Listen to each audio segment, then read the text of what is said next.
Bonsoir, il est 11h30 du soir, en ce mardi 12, 12 avril 2016. J'ai fait toute une liste de sujets à traiter, c'est assez effarant. Je ne sais pas par lequel commencer. Je commencerai par une réflexion de Lune Soleil, qui est une astrologue qui s'intéresse aux étoiles fixes et qui me dit pourquoi ne pas s'intéresser au passage de Mars sur Antares. Vous savez que moi-même, je travaille sur Saturne et les étoiles fixes royales, et que je n'accorde aucune importance aux autres planètes. Je l'ai déjà expliqué dans mon exposé, dans mes exposés sur ce que j'appelle les marqueurs.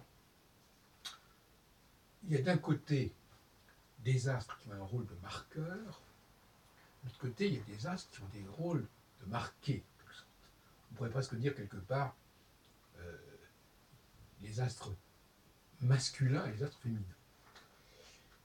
Donc, les marqueurs, ce sont ceux qui désignent le contenu qui va exister à un moment donné. Et donc les astres marqués, ce sont des contenus successifs. Donc on ne peut pas confondre les deux. Or Mars, pour moi, c'est un contenu et pas un contenant. Donc Saturne est un contenant, Mars est un contenu.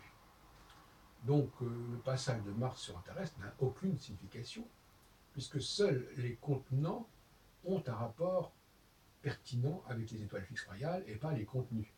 Parce que les contenus, eux, ils ne sont pas là pour passer sur d'autres astres, ou mettre en aspect d'autres astres, ils sont là pour être aspectés ou pour être désignés par ces marqueurs.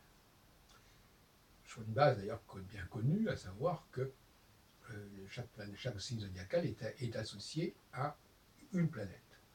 Alors, normalement, ça devrait être uniquement les planètes féminines, au sens que je viens de le dire à l'instant, c'est-à-dire planètes contenues et pas contenant.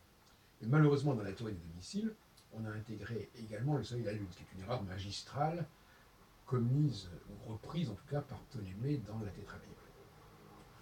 Donc je répondrai à Lune Soleil, que je connais bien, que j'ai d'ailleurs interviewé, et qui a des positions très courageuses sur l'astrologie, notamment sur Pluton, qu'elle considère comme inutile puisqu'il n'est plus considéré comme une planète.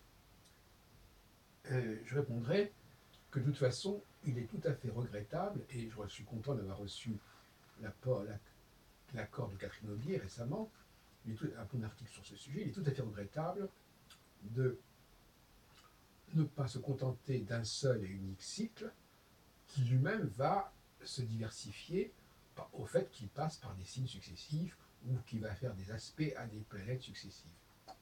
Donc pour moi, Saturne n'est plus une planète de contenu, c'est une planète de contenant. C'est une planète de marqueur et non pas de marqué. Une planète masculine, non pas féminine, si on veut. Et je veux bien admettre, par exemple, que, bien que je mets des positions qui sont même plus rigides que là-dessus, mais je veux bien admettre à la limite Saturne puisse avoir un aspect avec Mars.